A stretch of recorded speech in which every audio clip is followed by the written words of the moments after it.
President Donald Trump has charged Elon Musk and his Department of Government Efficiency with slashing large portions of the federal budget. And one idea Musk has proposed targets a long-standing grievance among politicians: the penny. DOGE, which is not actually a government agency but rather an advisory group, has suggested that stopping the production of the penny would save American taxpayers millions. The group said as much in a post on X, claiming that eliminating penny production was a penny or 3 cents. For your thoughts, the idea of halting penny production is not new, as the 1-cent piece has been the ire of politicians for years. However, the conversation is being turbocharged with Trump back in power and Musk at his side. Producing 4.5 billion pennies cost U.S. taxpayers over $179 million in the fiscal year 2023, meaning each one costs over 3 cents to make, said DOGE on X. However, government statistics show this is only partially true. The cost of making pennies and nickels exceeded their face value for the 8th year in a row, said the Washington Post. However, pennies in particular remain the major target for potential spending cuts. It's not clear from one post if DOGE plans to officially take on eliminating the penny, and Musk's group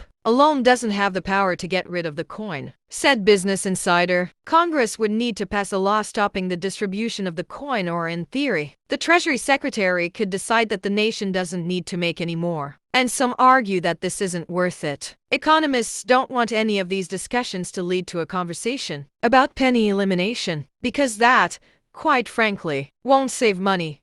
Mark Weller, the executive director of the pro-penny organization Americans for Common Sense, said to Fortune,